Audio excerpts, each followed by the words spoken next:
විපත්ති.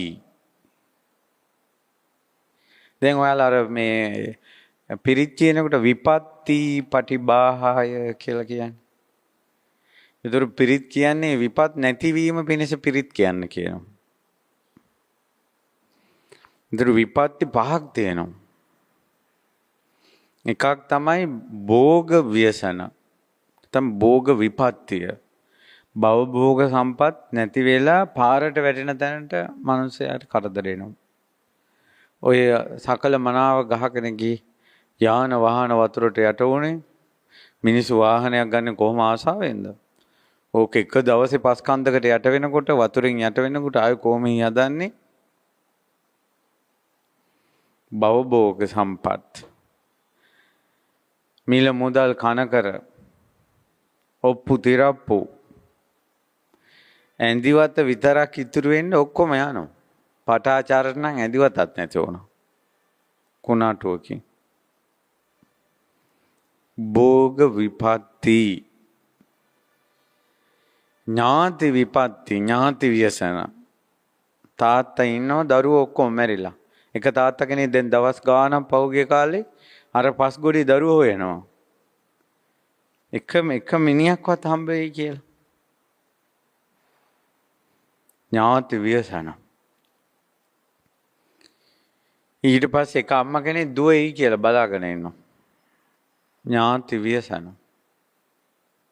මිනිස්සුන්ට විතරක් නෙවෙයි.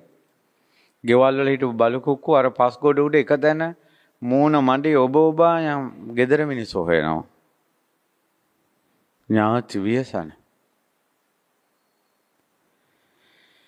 තනියෙන් තමන් ඉතුරු වෙලා තමන්ට ආදරය කරපු ඇස් වලින් දැක්ක උදේ කතා කරපු මේ පැයකට කලින් කතා කරපු මිනිස්සු පැයෙන් පස්සේ ආයෙ කතාව නැහැ. ඥාති ව්‍යසන. මිනිස්සු ෂොක් වෙනවා. කල්පනාව අඩු වෙනවා. වටහා ගන්න බැරුව යනවා. ඔක කියනවා විපත්ති. ඥාති විපත්ති. ඥාතින් නැති වෙලා යනවා. ඒ විතරක් නෙවෙයි.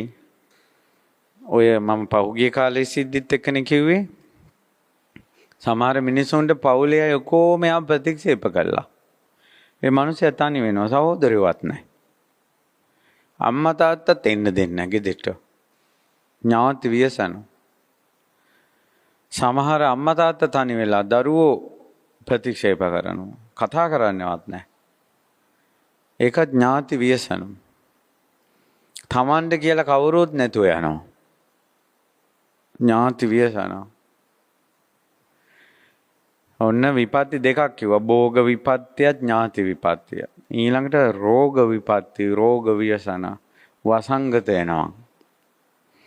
ඒකයි අපි නිතර පිරිත් කියන්නේ සත්‍ය ක්‍රියා කරන්න කියන්නේ ව්‍යසන වලින් පස්සේ ওই ගම් වතුර නායෑම් වැස්ස ඌට පස්සේ වසංගතෙන් ඉඳ තියෙනවා.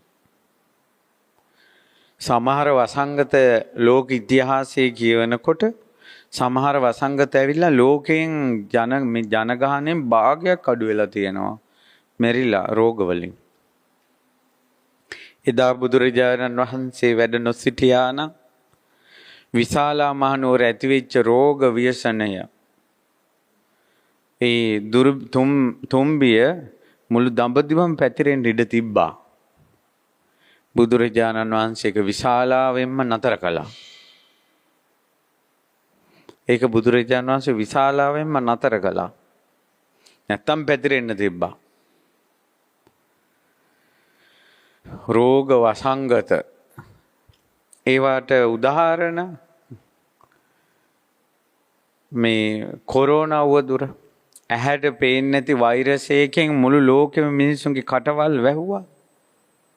මාක්ස් වලින් කටවල් වැහුවා. ඥාතින් නැති වුණා. රෝග ව්‍යසන. ඉතින් ඕන්න විපත්ති